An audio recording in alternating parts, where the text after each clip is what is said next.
Bapa Surgawi, kami sungguh bersyukur jika pada kesempatan kali ini Tuhan memberikan kesempatan buat kami untuk memuji, menyembah, dan membesarkan nama Tuhan. Saat ini tiba waktunya bagi kami untuk mendengarkan suara Tuhan. Urapan baru kami perlukan. Tuhan pakai hamba-Mu yang untuk menyampaikan kebenaran firman Tuhan. Biarlah dijauhkan dari kesalahan dan kesesatan, benar-benar hanya merupakan kebenaran firman Tuhan semata. Bagi kami yang mendengarkan, Tuhan persiapkan hati kami menjadi tanah hati yang gembur, yang siap ditaburi benih kebenaran firman Tuhan. Boleh menghasilkan buah yang lebat dalam kehidupan kami. Melalui semuanya itu nama Tuhan dipuji dan dipermuliakan. Terima kasih Tuhan, kami sambut firman-Mu dalam satu nama, yaitu Tuhan kami Yesus Kristus. Kami sudah berdoa dan bersyukur. Amin. Silakan duduk, Bapak.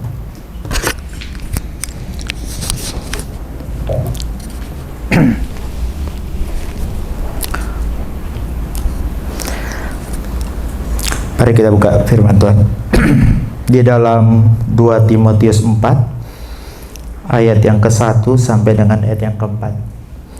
2 Timotius 4 ayat yang ke-1 sampai dengan ayat yang ke-4. Sudah dapat? Di hadapan Allah dan Kristus Yesus yang akan menghakimi orang yang hidup dan yang mati, aku berpesan dengan sungguh-sungguh kepadamu demi penyataannya dan demi kerajaannya. Beritakanlah firman, siap sedialah baik atau tidak baik waktunya. Nyatakanlah apa yang salah, tegurlah dan nasihatilah dengan segala kesabaran dan pengajaran. Ayat yang ketiga, karena akan datang waktunya, orang tidak dapat lagi menerima ajaran sehat, tetapi mereka akan mengumpulkan guru-guru menurut kehendaknya untuk memuaskan keinginan telinganya. Ayat yang keempat, mereka akan memalingkan telinganya dari kebenaran dan membukanya bagi dongeng. Dongeng di situ menggunakan kata mutos. Kalau dalam terjemahan lama itu diterjemahkan begini ya, dipalingkannya, ayat yang keempat, daripada yang benar, lalu menyimpang kepada cerita bohong. Jadi kata mutos itu dalam terjemahan lama diterjemahkan menjadi cerita bohong. Kalau sebelumnya saya mau tanya ini, dalam aktivitas prostitusi duluan mana? Apakah adanya lelaki hidung belang dulu yang ada atau PSK dulu yang ada dalam aktivitas prostitusi? Ada yang bisa jawab? Laki hidung belang dulu yang ada, baru PSK ada. Ini harus konsisten ya. Sama ya, kalau ibu dokter sama ya. Kemudian saya tanya, kalau dalam urusan narkoba, apakah pengguna narkoba dulu yang ada atau penjual narkoba?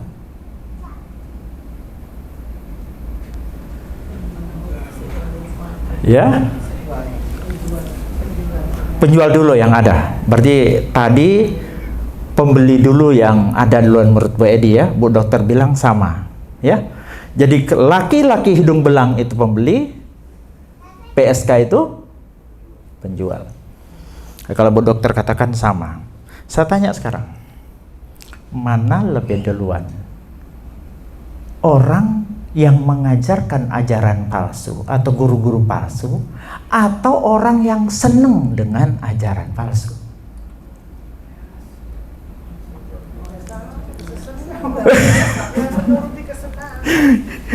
Kalau menurut kitab Timotius ini, kayaknya jawaban Bu dokter yang tepat. Banyak orang tidak senang ajaran benar, sehingga itu dimanfaatkan juga oleh guru-guru. Jadi selera orang duluan yang bermasalah. Dikatakan dalam kitab 2 Timotius ini, surat Paulus kepada Timotius ketika Timotius sedang melayani di Efesus.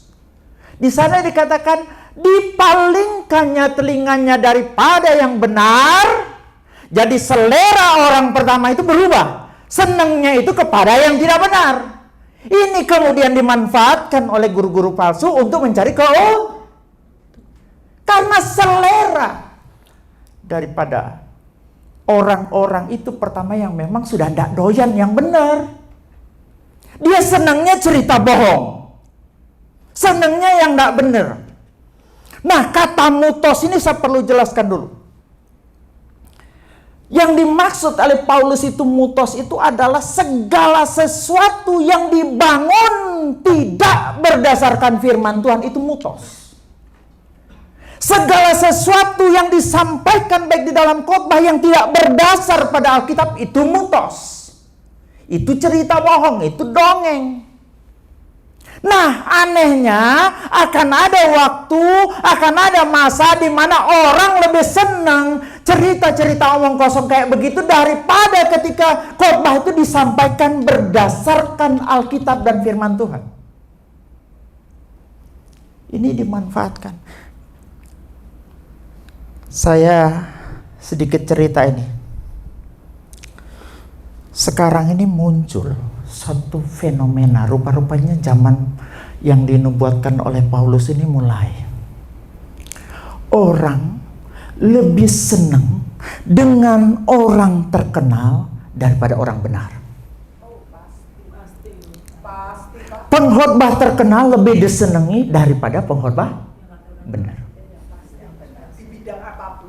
Di bidang apapun ya. Betul. Jadi ini fenomena akhirnya apa? Gereja-gereja yang dikelola dengan model bisnis akan selalu mengundang orang terkenal untuk membuat gerejanya kelihatan penuh. Apa yang terjadi sebenarnya? Apakah sebuah pertumbuhan? Ini kebetulan saya sedang belajar mata kuliah eklesiologi dan pertumbuhan gereja. Apakah itu pertumbuhan? Atau cuma perpindahan? Karena selera orang tertarik kepada orang-orang terkenal. Makanya suatu cara yang dilakukan oleh gereja semacam itu adalah apa? Cari orang terkenal meskipun tidak benar. Yang penting gerejanya tetap kelihatan eksis. Tapi yang ideal itu kalau dapat terkenal dan benar. Tapi kan susah dapat. Sudah terkenal benar. Kalau benar tapi tidak terkenal, tidak dipakai juga. Karena tidak akan menyedot keuntungan. Kalau gereja itu memang dikelola dengan sistem bisnis. Jadi Bapak Ibu, inilah fenomena yang terjadi saat ini. Makanya kalau di sini, di Surabaya Timur ini orang senangnya kopi, tidak mungkin saya buka warung teh. Pasti kita akan buka warung kopi. Begitu juga gereja-gereja yang menjamur sekarang karena seleranya orang dongeng. Yang dicari pendeta yang pintar dongeng. Betul? Jadi makanya pada kesempatan kali ini Bapak Ibu kita harus tahu dulu apa itu firman Tuhan. Supaya kita mengerti benar tentang kebenaran apa, prinsip-prinsip apa yang terkandung di dalamnya. Makanya pada kesempatan kali ini saya akan membagikan 4 fakta Alkitab tentang firman Tuhan. Yang pertama,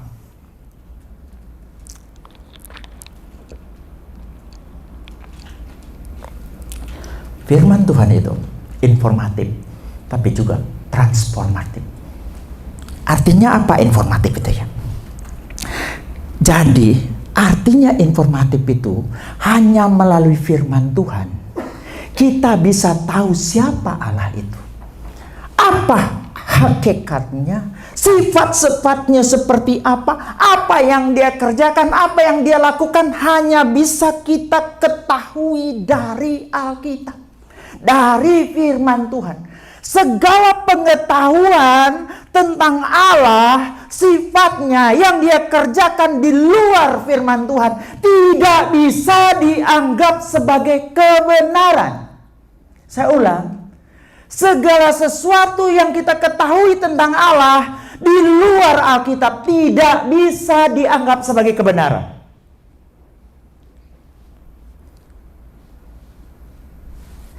Dengan kata lain, segala hal tentang Allah yang tidak bersumber dari firman Tuhan dipastikan bukan Allah yang benar.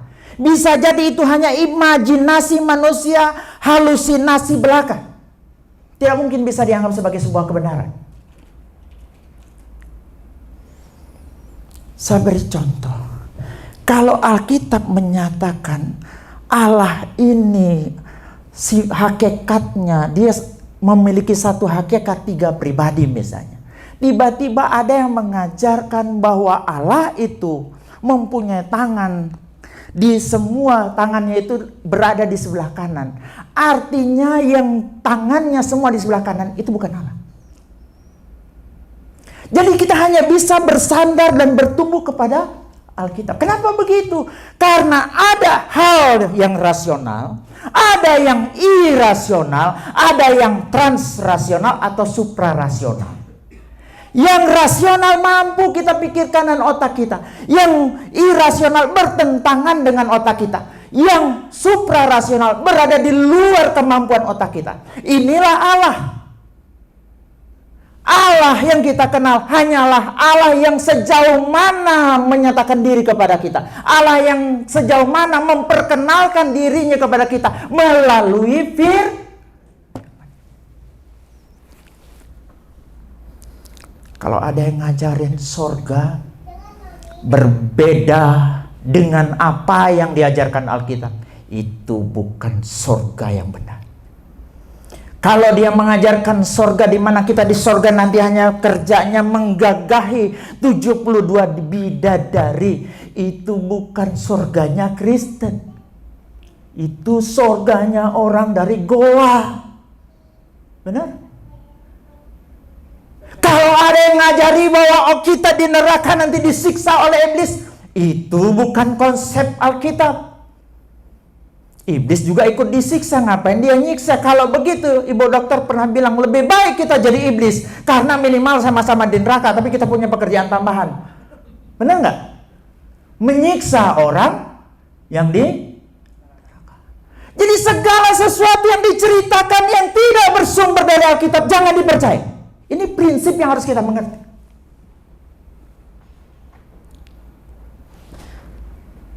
Kalau ada yang cerita tentang setan berbeda dengan apa yang digambarkan Alkitab, jangan dipercaya.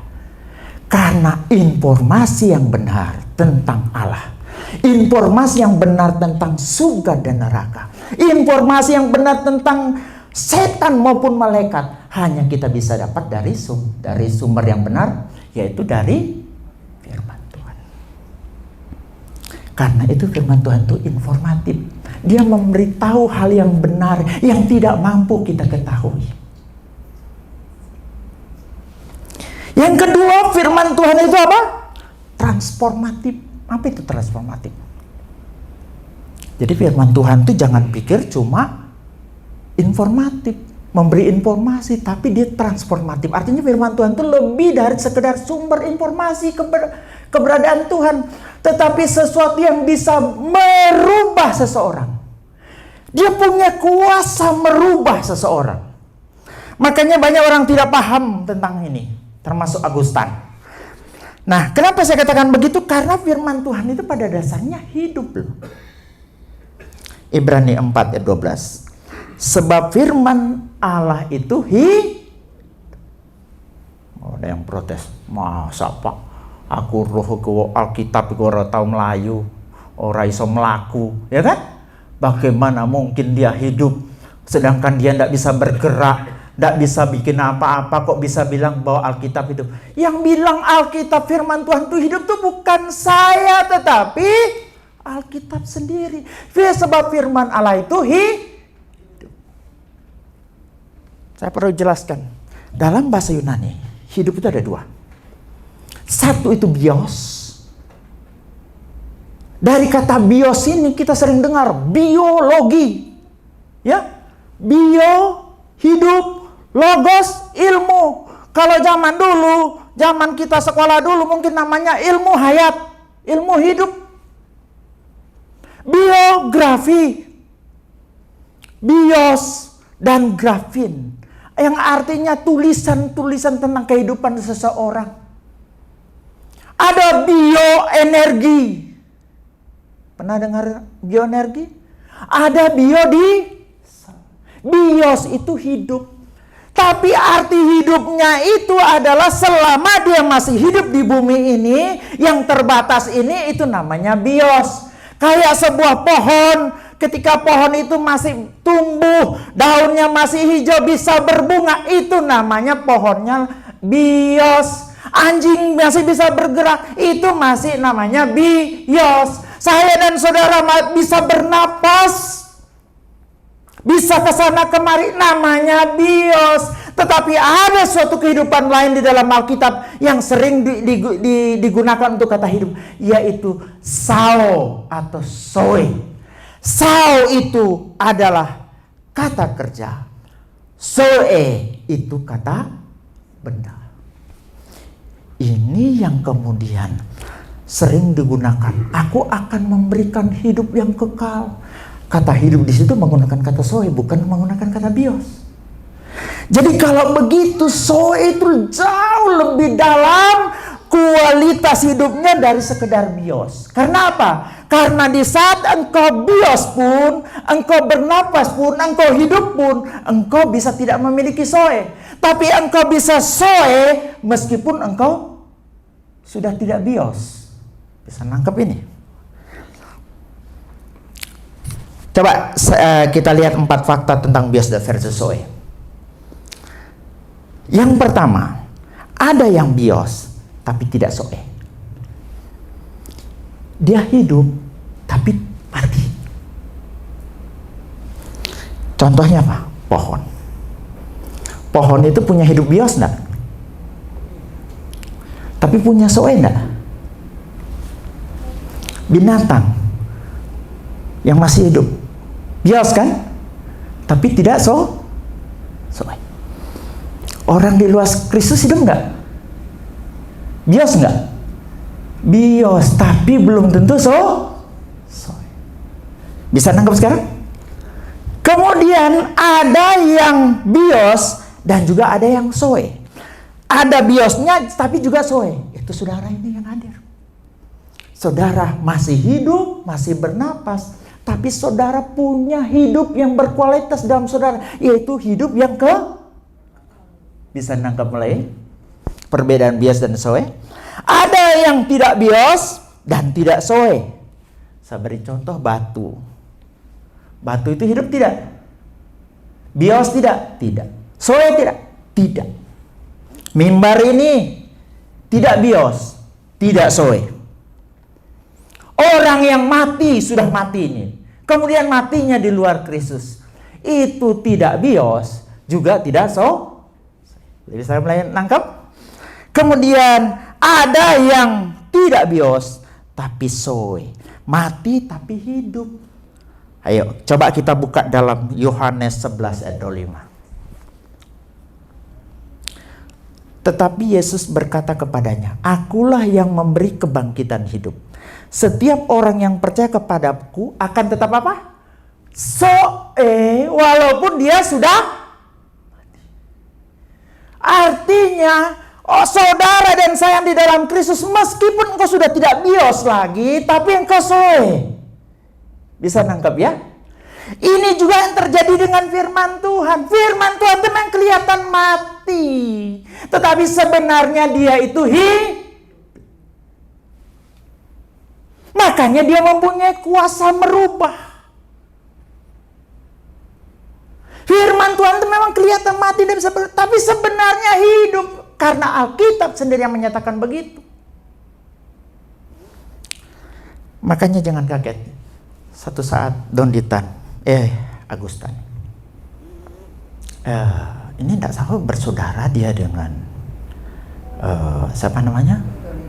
Donditan saya tidak tahu karena semua paham setan belakang ya. Jadi ada Tan, Agustan gitu, dan Donditan. Dia pernah mendemonstrasikan di YouTube.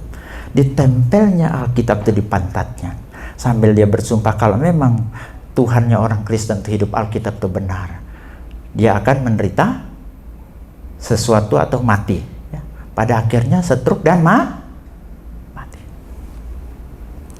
Dia tidak tahu dia berurusan dengan sesuatu yang hidup. Bisa nangkep? Voltaire, saya punya segudang cerita orang-orang yang coba menghina firman yang hidup itu. Voltaire ini adalah orang Prancis. Suatu saat dia bilang begini, dia ini kan seorang filsuf, anti Kristen. Dia menganggap Kristen itu menjajah kebebasan berpikir orang. Yang pada akhirnya dia bilang begini, 100 tahun setelah kematian saya mau katakan kepada saudara semua bahwa Alkitab itu akan lenyap. Tidak ada lagi orang yang membaca Alkitab. Alkitab itu tidak akan pernah dibaca orang lagi. Bapak Ibu tahu apa yang terjadi 100 tahun kemudian? Rumahnya dibeli. Kayak di Indonesia ada lembaga Alkitab Indonesia begitu, dibelinya. Kemudian dijadikan tempat percetakan Alkitab. Dia, Voltaire, Agustan tidak tahu bahwa firman Allah itu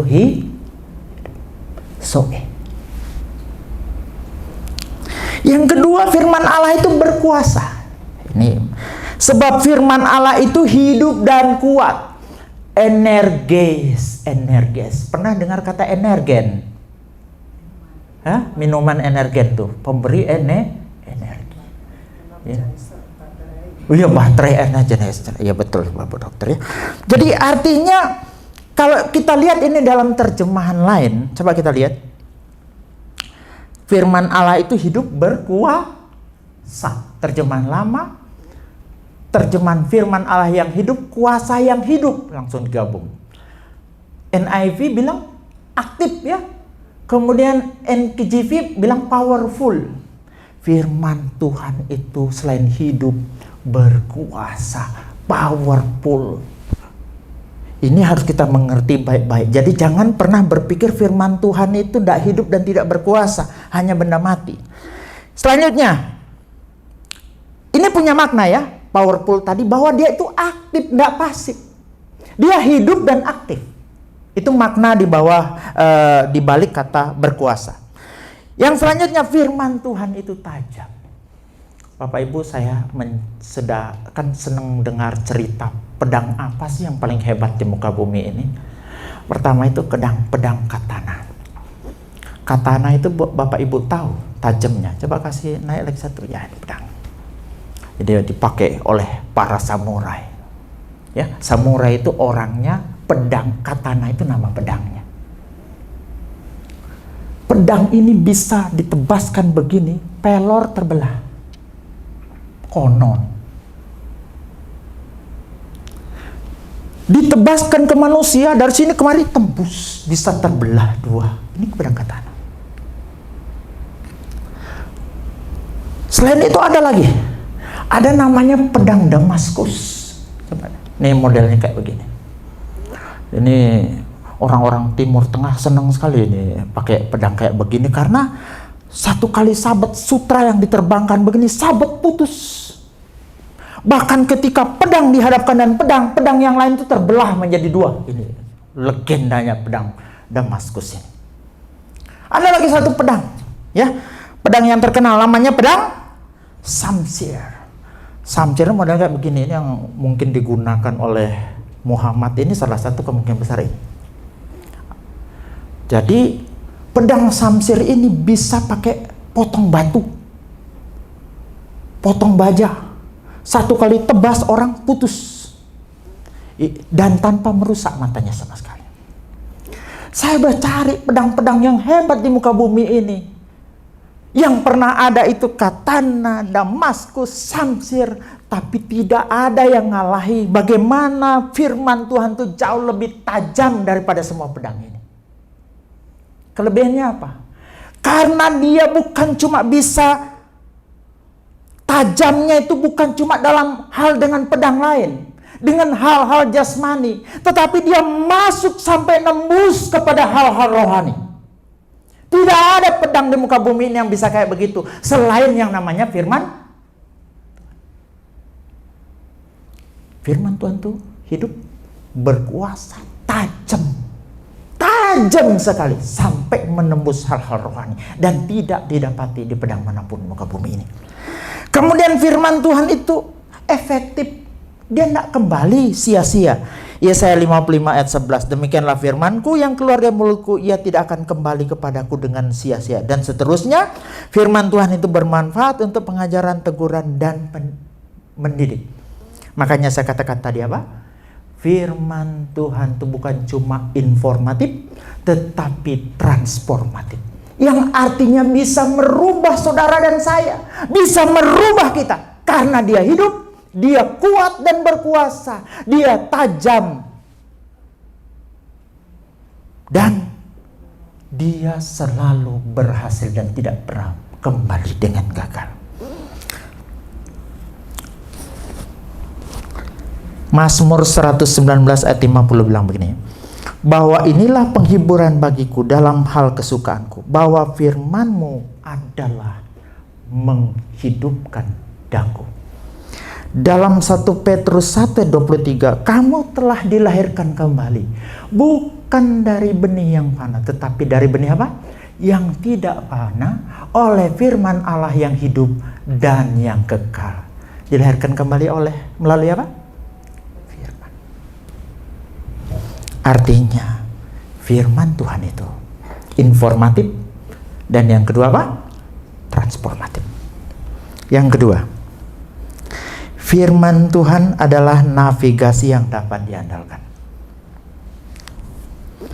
Saya merenungkan semua kebenaran di muka bumi ini, di sini benar, tapi di sana menjadi tidak benar. Di sini tidak benar, di tempat lain bisa menjadi benar. Itu kebenaran dunia. Contoh, makan dengan tangan. Di India dan sebagian Afrika, makan dengan tangan itu sah-sah saja dan dianggap benar dan boleh, halal, tidak masalah. Tapi bagaimana negara Eropa dan Amerika? Dianggap tidak sopan. Sopan di sini, tidak sopan di sana. Sopan di sana, tidak sopan di sini. Artinya, kebenaran-kebenaran dunia itu kebanyakan tidak universal. Tidak berlaku di semua tempat. Poligami, ini main-main olahraga yang paling berbahaya sudah ini, main poligami ini ya. Main volley ya, tapi poligami. Di Arab sah kan? Di negara-negara Arab tidak ada masalah. Bapak Ibu mau punya istri 2, 3, 4, boleh, yang penting bisa adil kan? Tapi bagaimana negara-negara Eropa? Dianggap ilegal dan tidak sah. Minum alkohol di barat sah. Di negara-negara Arab tidak sah. Judi. Kalau Bapak Ibu pergi ke Makau, judi sah di sana kan? Pergi kemana lagi? Monaco kalau tidak salah, ya. Monaco judi sah. Las Vegas satu, negara bagian Amerika. Itu judi sah. Tapi di tempat lain ilegal dan terlarang. Artinya benar di sini, boleh di sini, tidak boleh di sana. Tidak boleh di sana, boleh di sini. Artinya kebenaran-kebenaran dunia itu tidak bersifat universal. Dan saya mau katakan, kebenaran-kebenaran yang tidak bersifat universal dan tidak bisa berlaku di semua tempat bukanlah kebenaran ilahi. Kebenaran ilahi itu berlaku di setiap jengkal ciptaan Tuhan. Eutanasia. Ada yang tahu eutanasia tak? Apa eutanasia itu? Ya? Ya, orang yang minta mati dibantu oleh seseorang, entah itu tenaga medis atau bagaimana. Biasa juga dalam perang, ketika dia sudah parah, dia minta tolong bunuh saya sudah terlalu sakit. Itu juga boleh dikategorikan eutanasia. Di tempat lain Bapak Ibu itu dianggap boleh. Tetapi ada seperti misalnya di Indonesia tidak boleh kayaknya, ya. Tetapi kalau di Belgia dan Belanda ini boleh. Kohabitasi di luar negeri boleh nggak? Apa itu kohabitasi? Kumpul geboy. Ini bahasa Belanda, ya. Kumpul kebo itu karena zaman istilah kumpul kebo itu muncul itu zaman Belanda. Kumpul gebo itu artinya rumah bangunan, tinggal seatap, tinggal satu rumah tanpa ikatan pernikahan. Orang Indonesia kan begitu. Ketika dengar kebo, kebo. Akhirnya dia pakai istilah kumpul kebo. Nah, kumpul kebo kalau di Indonesia boleh nggak? Tetapi di luar negeri sana sudah umum.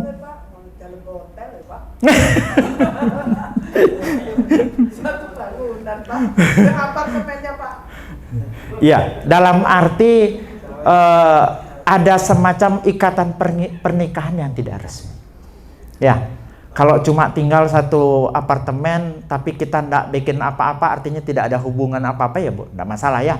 Tapi ini dalam pengertian dia kayak suami istri tapi tanpa ikatan pernikahan. Kalau di Indonesia kan pernikahan itu harus dua ya, wajib yang dipenuhi. Satu, Bapak Ibu harus nikah di hadapan Tuhan. Yang kedua, nikah di hadapan pemerintah. PS, pencatatan sipil harus urus N1 sampai N2, N3, N4, N5. Saya tahu karena saya mantan lurah. Ya kan? Jadi artinya tidak universal. Kalau ada kebenaran tidak universal, bisakah engkau jadikan standar kebenaran? Engkau butuh standar yang universal. Bisa berlaku di sini, bisa berlaku di sana. Benar di sini, benar di sana. Benar di sana, benar di sini. Itu yang kita butuhkan. Dan itu hanya bisa dipenuhi oleh firman Tuhan. Yang kedua, sekarang benar, besok menjadi tidak benar. Tadi benar di sini, benar di sana. Artinya tidak universal. Sekarang benar, besok bisa menjadi tidak benar. Ini artinya kebenarannya tidak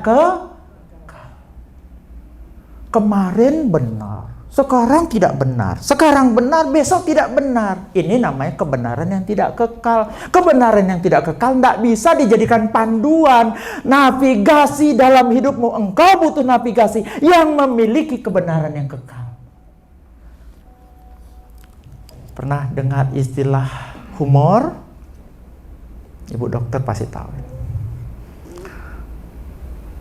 Zaman dulu Bapak Ibu ada yang namanya, menurut mereka, kalau penyakit itu disebabkan oleh ketidakseimbangan humor. Humor itu apa? Humor itu pertama darah, yang kedua lendir, yang ketiga itu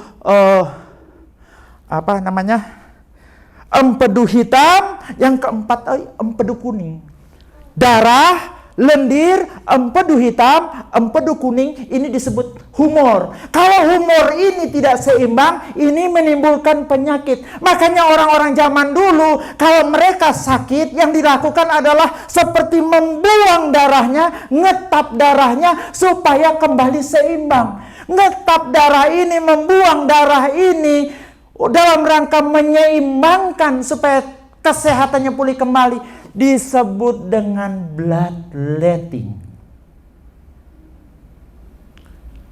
Bloodletting ini dipraktekkan pada tahun 1799 kepada seorang presiden Amerika bernama George Washington.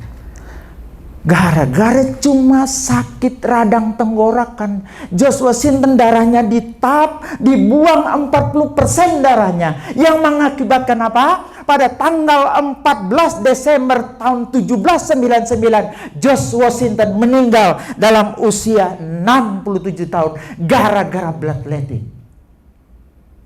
Artinya apa? Prinsip keseimbangan humor dianggap benar zaman dulu.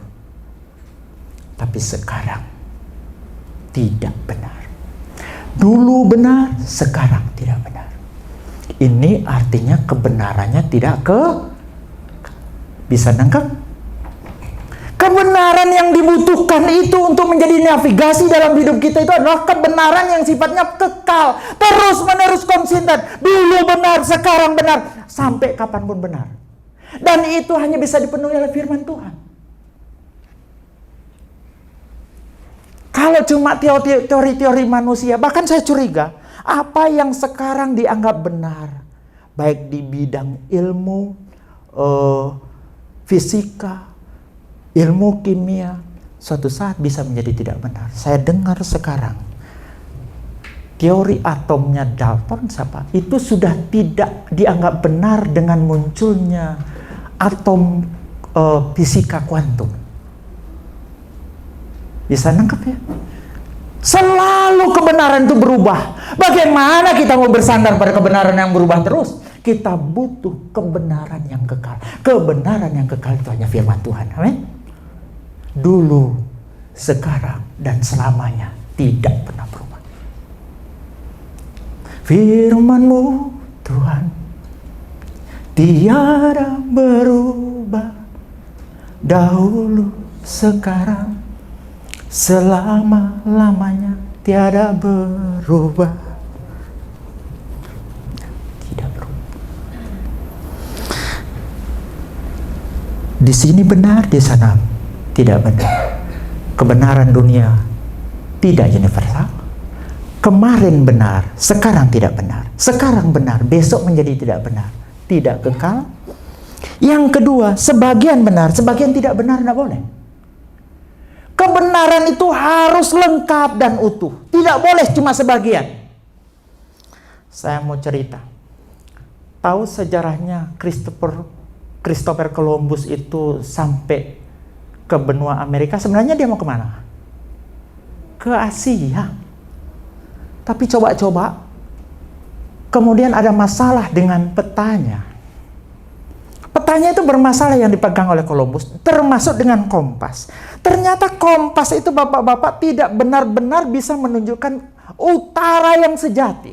Utara yang sejati itu adalah utara yang sesuai dengan kondisi geografinya. Ternyata utaranya kompas ini disebut dengan magnetic north.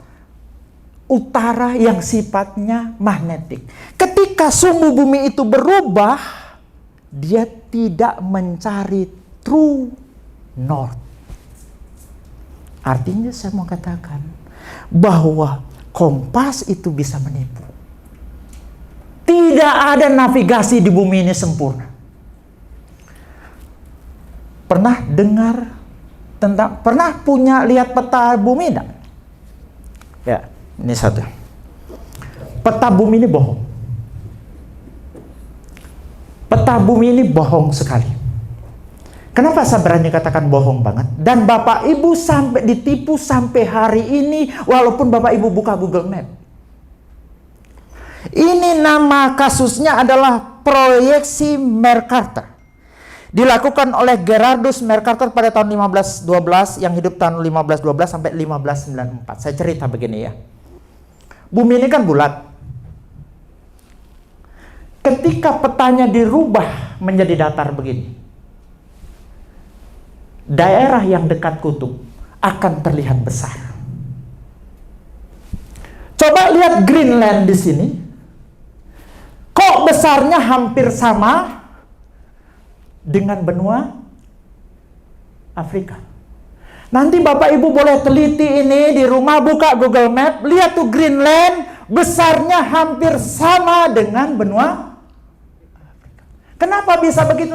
Ini karena kesalahan proyeksi yang menipu kita sampai hari ini. Padahal besarnya ini benua, ini Greenland cuma 2,166 juta kilometer persegi. Sementara benua Afrika besarnya 30.370. Coba lihat dalam global lebih kecil jauh. Besarnya benua Afrika itu 14 kali lebih besar daripada Greenland. Kita tertipu sekian lama. Tapi sebaliknya, negara-negara, pulau-pulau, benua-benua yang berada dekat khatulistiwa dalam proyeksi Mercator itu semakin mengecil. Indonesia terlihat kecil di situ. Apa yang saya mau katakan? Navigasi bumi ini tidak ada yang akurat. Kita butuh navigasi yang akurat untuk membawa diri kita ke surga. Kalau semua navigasi yang dibuat oleh bumi, sedangkan di bumi saja tidak akurat, bagaimana kita mau yang menuntun ke surga? Nanti ini jadi PR, boleh teliti di Google Map dan silahkan selidiki apa yang saya katakan ini benar atau tidak. Berapa luasnya Greenland dan perbandingannya dengan Afrika, silahkan diselidiki sendiri. Yang keempat, kadang benar, kadang tidak benar, tidak sempurna. Hari ini dia benar, kadang-kadang besok error dikit. Ini sering terjadi dengan kebenaran dunia, termasuk masalah GPS. GPS itu punyanya Amerika, ya. Kalau punyanya Rusia namanya apa? GLONASS. Punya Uni Eropa namanya apa? Galileo. Punyanya Cina namanya Beidou. Beidou, ya. Baidu, ya begitu ngomongnya mungkin ya. Baidu, ya. Ini semua saling tindis akurasinya. Apakah itu akurat? GPS itu paling tidak akurat, karena paling duluan ada. Margin of error-nya bisa sampai 30-50 cm dari yang sebenarnya. Cuma saya mau sampaikan begini, ini barang tidak ada yang sempurna, Bapak Ibu. GPS pernah error.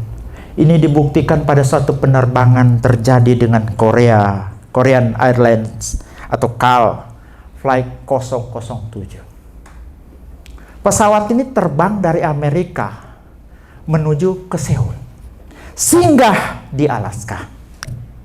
Sampai di Alaska normal-normal saja, tidak ada masalah. Anehnya ketika dia terbang dari Alaska menuju ke Korea, dia ini pesawat ketika minta izin naik lebih tinggi dari 30.000 naik ke 33.000, dari 33.000 kaki naik ke 35.000 kaki, diizinkan oleh yang berwenang. Ternyata ini pesawat melenceng ke kanan sejauh 500 km karena persoalan navigasi, GPS-nya bermasalah. Apa yang terjadi? Pesawat ini melenceng masuk ke daerah Soviet yang pada akhirnya Uni Soviet mengeluarkan Sukhoi 15-nya dan kemudian menembak jatuh pesawat penumpang ini. Ini terjadi pada tanggal 1 September 1993 yang menewaskan salah satu anggota Kongres yang bernama Larry McDonald. Apa yang saya mau sampaikan di sini? Semua yang di muka bumi ini bisa error. Yang mati waktu itu dalam pesawat KAL Flight 007 ini ada 269 jiwa. Bisa benar. Kadang-kadang dia normal, kadang-kadang tidak normal. Inilah dunia. Tapi Alkitab kita, Bapak Ibu, coba kita lihat. Dia katakan dalam Yohanes 17 ayat 17, kuduskanlah mereka dalam kebenaran, firman-Mu adalah kebenaran. Di dalam Yesaya 48 firman Allah kita tetap untuk selama-lamanya, nggak berubah. GPS berubah, peta banyak salahnya, kompas bermasalah, tetapi firman Tuhan tidak berubah dan selalu benar untuk selama-lamanya. Navigasi yang bisa diandalkan cuma firman Tuhan. Engkau tidak boleh punya navigasi apapun selain firman Tuhan, karena tidak bisa diandalkan. Kenapa tidak bisa diandalkan? Karena gampang error, bisa salah, nggak sempurna, nggak lengkap. Tetapi firman Tuhan kita itu navigasi yang bisa diandalkan. Makanya tidak heran Mazmur 119 ayat 105 bilang begini. Pemazmur bilang begini, firman-Mu itu pelita bagi kakiku dan terang bagi jalanku. Dia gunakan firman Tuhan sebagai navigasi. Dia tidak menggunakan kebenaran-kebenaran bumi ini sebagai navigasi. Dia tidak menggunakan kebenaran-kebenaran manusia yang tidak tetap, selalu berubah sebagai navigasi. Tapi dia gunakan firman Tuhan sebagai panduan dan navigasi di dalam hidupnya.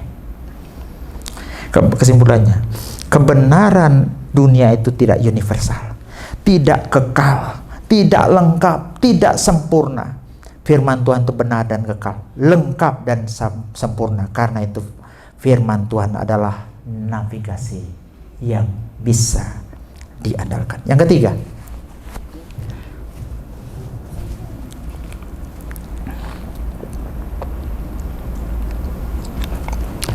pertama tadi, firman Tuhan itu informatif dan transport. Yang kedua, firman Tuhan adalah navigasi yang bisa diandalkan. Yang ketiga, firman Tuhan itu defensivus dan offensivus. Ini bahasa Latin. Defensif dan offensif kalau bahasa Inggris. Kok begitu Bapak Ibu? Memang dalam sistem peperangan di dunia ini selalu ada yang namanya senjata untuk bertahan, perlengkapan untuk bertahan, dan perlengkapan untuk menyerang. Betul enggak? Kalau saya tanya, Iron Dome itu senjata untuk apa? Bertahan. Rudal lawan datang, Iron Dome bertugas, dia untuk bertahan. Sekarang Israel sudah punya sistem pertahanan yang baru namanya Iron Beam. Dia pakai laser. Dia bukan lagi menggunakan rudal biasa, dan lebih hemat, tapi belum dicoba untuk perang. Kalau uji coba untuk tes, ya sudah. Yang kedua, Amerika punya apa kalau senjata pertahanan? Patriot, itu pertahanan. Ada juga Rusia punya apa? Rusia punya S-500, itu untuk bertahan. Kalau untuk menyerang apa namanya? Ayo. Senjata untuk menyerang, kalau dalam perang-perang modern itu, misalnya kalau di Israel itu ada namanya Jericho dan rudal jelajah Gen 5, ya. Ini yang punyanya siapa namanya? Israel. Saya jelaskan dulu sedikit bedanya. Kalau senjata untuk menyerang itu ada namanya rudal balistik, ada namanya rudal jelajah. Rudal balistik itu dia ditembakkan melengkung begini. Dia mempunyai kecepatan yang luar biasa, tetapi akurasi agak rendah. Makanya ada kata balistik itu melengkung. Tetapi jelajah dia terbang rata kayak pesawat begini. Ya. Itu senjata menyerang ada dua, balistik dan Amerika juga punya namanya Trident 2. Jelajahnya namanya Tomahawk. Trident 2 itu bisa bawa nuklir. Melengkung jauh begini, bahkan sampai kurang lebih 12.000 km dia bisa menjelajah. Jadi ada senjata untuk bertahan, ada senjata untuk menyerang. Tapi Alkitab, tapi firman Tuhan itu adalah senjata bertahan sekaligus senjata dunia paling cuma bisa bertahan, tidak bisa sekaligus menyerang. Cuma bisa menyerang, tidak punya kemampuan untuk bertahan. Tetapi senjata yang bernama pedang roh, yaitu firman Tuhan, dia bisa bertahan dan bisa untuk menyerang. Coba kita lihat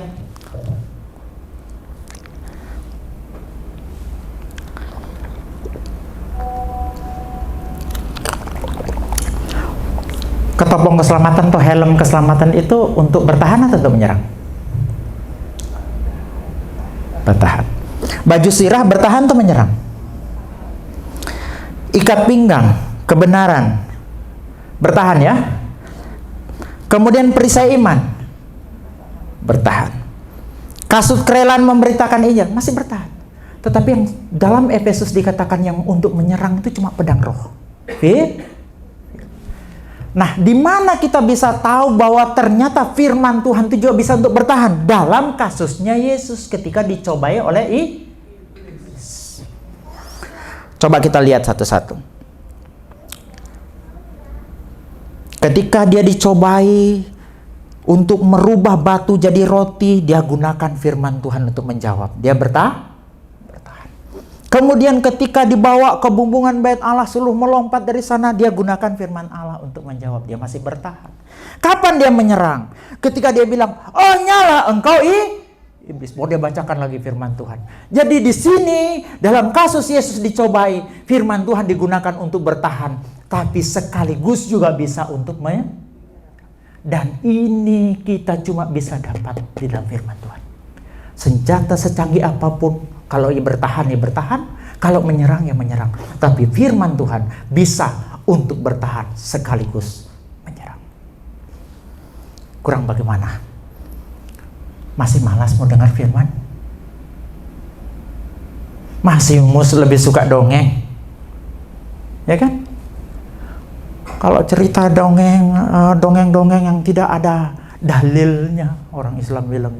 Jadi kalau kita ngomongin Alkitab, kita ngomongin Tuhan, kita ngomongin keselamatan, kita ngomongin malaikat, ngomongin setan, ngomongin apapun, itu harus berdasar pada Alkitab. Harus ada dalilnya dari Alkitab. Tidak ada dalilnya, itu dongeng. Ya, tidak ada ayatnya, bahasanya orang Kristen, itu dongeng, cerita bohong. Jadi sekarang saya mengajak jemaat di sini lebih lagi untuk mengerti firman Tuhan. Jangan percaya dengan dongeng-dongeng. Kemarin soalnya ada yang jual minyak urapan. Dia ngomong siaran langsung ini. Saudara, mari saya berdoa pada Bapak Ibu, dosamu diampuni sejak engkau minum minyak ini. Loh, ini ajaran dari mana kok minyak kok bisa ngampuni? Lah kalau kita tidak ngerti firman Tuhan, apa tidak terkecoh kita? Siaran langsung. Ada sekarang yang dijual juga 7 elemen. Ini campur ini dijual di Lazada. Saya lihat di Lazada harganya. Ini ngambilnya di mana? Katanya karena dapat pembukaan. Lah, wahyu yang tidak bersumber dari Alkitab jangan dipercaya, itu dongeng. Ya. Yang keempat, firman Tuhan tuh makanan rohani yang penuh nutrisi. Saya singkat aja ini karena waktu. Tetapi Yesus menjawab, ada tertulis manusia hidup bukan dari roti saja, tetapi dari firman yang keluar dari mulut Allah. Coba kita lihat dalam Yohanes 6 ayat 35, Yesus berkata, akulah roti hidup, barang siapa datang kepadaku, ia tidak akan lapar lagi, dan barang siapa percaya kepadaku, ia tidak akan haus lagi. Yang kedua, Tuhan sebagai firman Tuhan, maksud saya di situ, mungkin salah ketik. Firman Tuhan sebagai susu untuk pertumbuhan rohani, 1 Petrus 2:2, dan jadilah sama seperti bayi yang baru lahir yang selalu ingin akan air susu yang murni dan yang rohani, supaya olehnya kamu bertumbuh dan beroleh keselamatan. Yang ketiga, firman Tuhan itu sebagai makanan padat, atau bahasa Yunaninya tropes tereos, ya. Jadi adalah makanan padat, solid, bukan makanan keras sebenarnya itu, makanan padat atau solid, ya. Yang keempat, firman Tuhan itu menyegarkan jiwa. Coba bandingkan, lihat ini, Firman Tuhan itu makanan padat, susu, banyak gizinya, banyak nutrisinya. Firman Tuhan itu juga bisa menyegarkan. Itu bisa dilihat dalam Mazmur 19 ayat 7 dan 8. Dan yang kelima, firman Tuhan itu manis seperti madu. Kalau dalam terjemahan MILT, betapa manis firman-Mu bagi langit-langit mulutku, lebih daripada madu pada mulutku. Kurang bagaimana firman? Firman Tuhan itu makanan yang penuh nutrisi.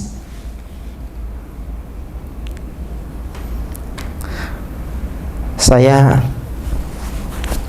cuma mau bilang begini, firman Tuhan itu adalah, kesukaan kita makan firman Tuhan itu bisa menjadi indikator.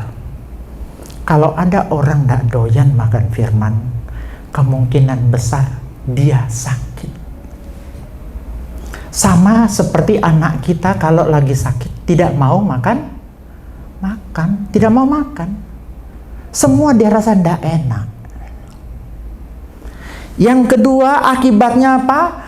Dia akan tidak bertumbuh. Ada yang namanya gizi buruk.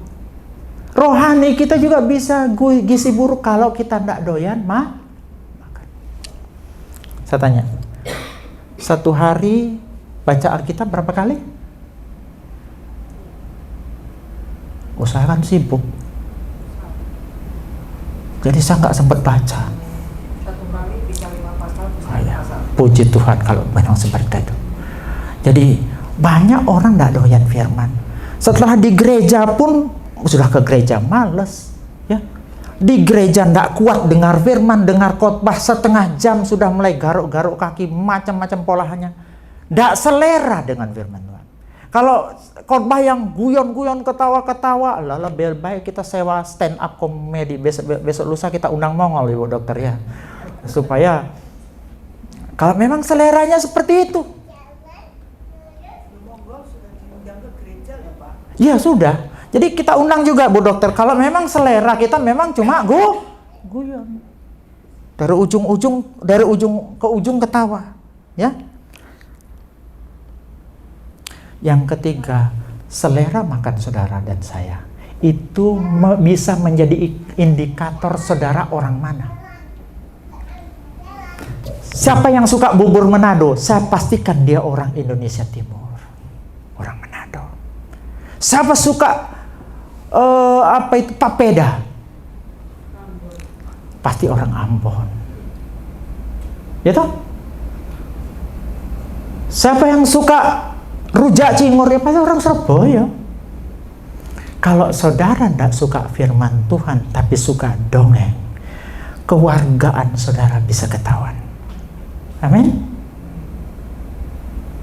Kalau saudara warga kerajaan surga, selera makan kita adalah firman Tuhan yang penuh nutrisi, yang baik buat pertumbuhan rohani kita.